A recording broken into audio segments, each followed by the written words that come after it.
नमस्कार। भाषा ज्ञान पर आधारित हमारे चैनल हिंदी जगत में एक बार फिर आपका स्वागत है। हमारा आज का वीडियो सीबीएसई के कक्षा 10वीं के कोर्स ए की पाठ्य पुस्तक क्षितिज भाग 2 में संकलित एवं जयशंकर प्रसाद जी द्वारा रचित पद्य पाठ आत्मकथ्य पर आधारित है। इसी पाठ पर आधारित हमारे पिछले वीडियो में हम कविता का सार एवं प्रश्न उत्तर पर चर्चा कर चुके हैं। आज देखते हैं बहुवैकल्पिक प्रश्न जो न केवल परीक्षा के लिए उपयोगी हैं बल्कि पाठ के गहन अध्ययन में भी सहायक सिद्ध होंगे। तो आइए प्रारंभ करते हैं। प्रश्न 1। जयशंकर प्रसाद जी का जन्म कब और कहाँ हुआ था? सन 1960 में इलाहाबाद में, सन 1889 में वाराणसी में, सन 1772 में काशी में, सन 1459 में दिल्ली में। उत्तर सन 1889 में वाराणसी में। प्रश्न 2। कविता में मधुप किसे कहा गया है? तितली को, फूलों को, शहद पीने वालों को, मन रूपी भौरे को। उत्तर मन रूपी भौरे को। प्रश्न 3। आत्मकथ्य कविता सर्वप्रथम कब और किस पत्रिका में प्रकाशित हुई? सन 1916 में सांध्य प्रकाश में, सन 1931 में धर्मयुग में, सन 1932 में हंस में, सन 1922 में नंदन में। उत्तर सन 1932 में हंस में। प्रश्न 4।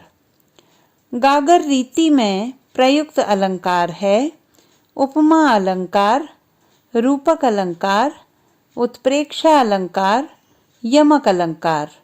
उत्तर रूपक अलंकार। प्रश्न 5।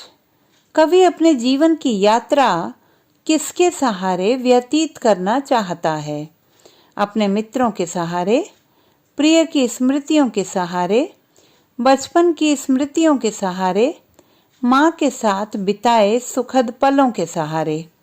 उत्तर प्रिय की स्मृतियों के सहारे। प्रश्न 6।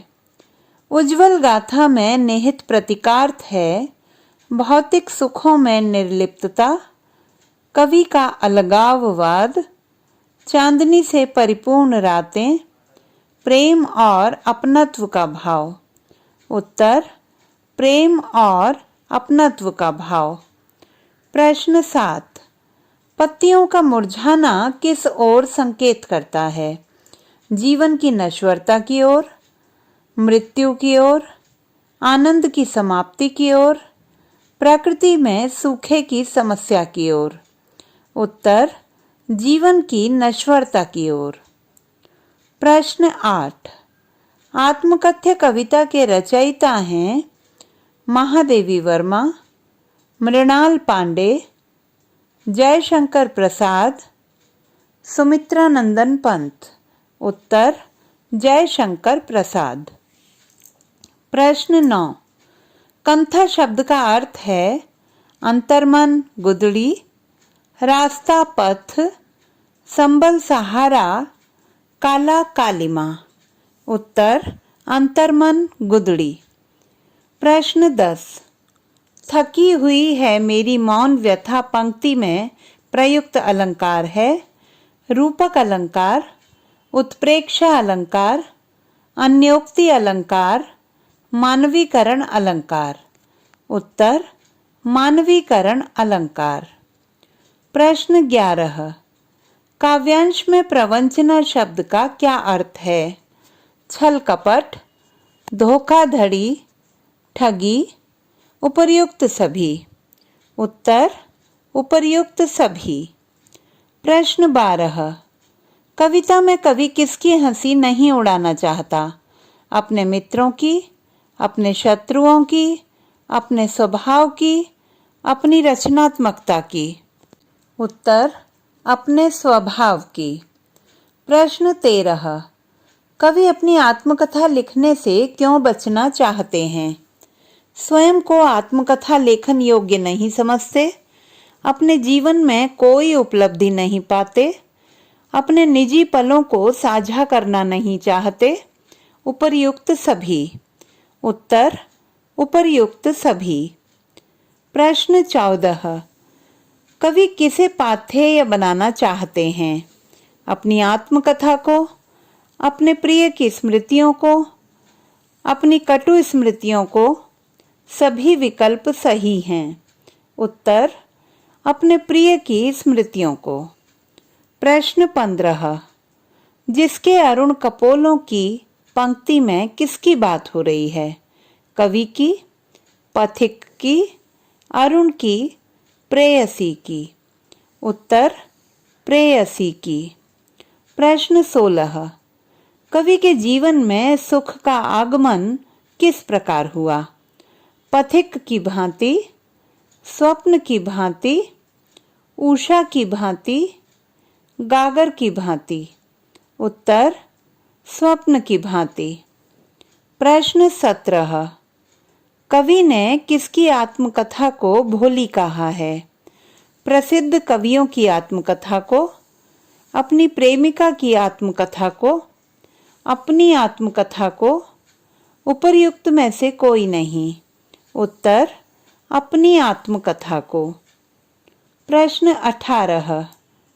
कवि की मौन व्यथा उसके हृदय में किस अवस्था में है?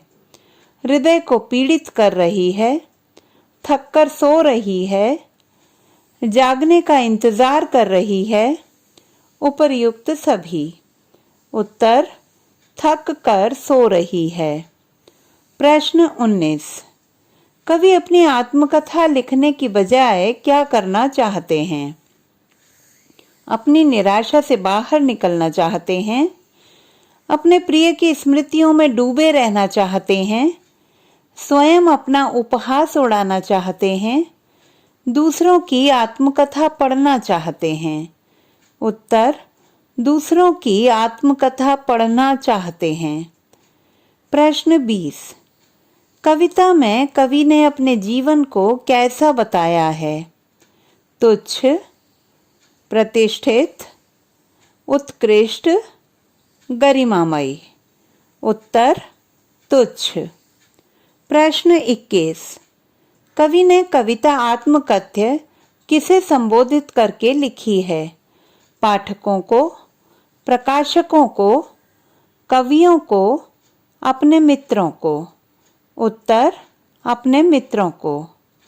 प्रश्न 22। कविता में कवि किस सुख को पाने का स्वप्न देखा करता था? अपनी आत्मकथा छपने का, अपनी प्रेमिका को पाने का, स्वयं की प्रसिद्धि का? उपरोक्त में से कोई नहीं। उत्तर अपनी प्रेमिका को पाने का। प्रश्न 23। मेरा रसले अपनी भरने वाले पंक्ति का क्या आशय है? खुद को कवि के दुखों का कारण समझना, कवि की अच्छाइयों को अपने जीवन में उतारना, कवि की अंतरंग बातों को जानकर पुस्तक लिखना, क एवं ख दोनों? उत्तर खुद को कवि के दुखों का कारण समझना। प्रश्न 24। कविता आत्मकथ्य किस शैली में लिखी गई है? छायावादी, भक्तिकालीन, आदिकालीन, रीतिकालीन? उत्तर छायावादी। प्रश्न 25। कविता आत्मकथ्य में कवि की प्रेमिका किस बात की प्रतीक है? प्रेम की, सुख की, दुख की, मर्यादा की? उत्तर सुख की। प्रश्न 26। कविता में सीवन उधेड़ने का क्या आशय है? कपड़े की सिलाई हटाना, यादों की चादर को तार तार करना, उपर्युक्त दोनों, इनमें से कोई नहीं। उत्तर यादों की चादर को तार तार करना। प्रश्न 27। कविता में कवि ने किसे सोया हुआ बताया है?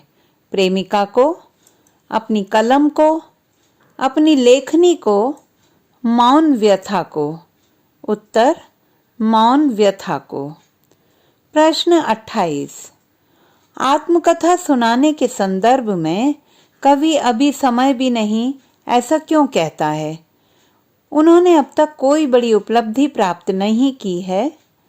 उनके मन में व्यथाएं सोई हुई और शांत चित्त हैं। वह अपनी पीड़ा दूसरों के सामने प्रकट नहीं करना चाहता। उपर्युक्त सभी। उत्तर उपर्युक्त सभी। प्रश्न 29। विडंबना में छिपा अर्थ है दुर्भाग्य, निराशा और उपहास दोनों, छल, कातरता। उत्तर निराशा और उपहास दोनों। प्रश्न 30। जयशंकर प्रसाद किस वाद के प्रवर्तक कवि थे? प्रगतिवाद, छायावाद, प्रयोगवाद, हालावाद। उत्तर छायावाद। प्रश्न 31। कवि ने असंख्य जीवन इतिहास किसे कहा है? मानव मन में उत्पन्न विचारों को, इतिहास के अनेक ग्रंथों को, महापुरुषों की गाथाओं को, इनमें से कोई नहीं। उत्तर मानव मन में उत्पन्न विचारों को। प्रश्न 32। निम्नलिखित में से कौन सी रचना जयशंकर प्रसाद जी की नहीं है? कामायनी, परशुराम की प्रतीक्षा, आंसू, प्रेम पथिक। उत्तर परशुराम की प्रतीक्षा। तो बच्चों, ये थे हमारे कविता पाठ आत्मकथ्य पर आधारित बहुवैकल्पिक प्रश्न। आशा करती हूँ कि यह आपकी परीक्षा की तैयारी में अत्यंत उपयोगी सिद्ध होंगे। भाषा संबंधी किसी भी समस्या के समाधान हेतु बने रहिए सुनीता भटनागर हिंदी जगत के साथ। आपका दिन शुभ हो।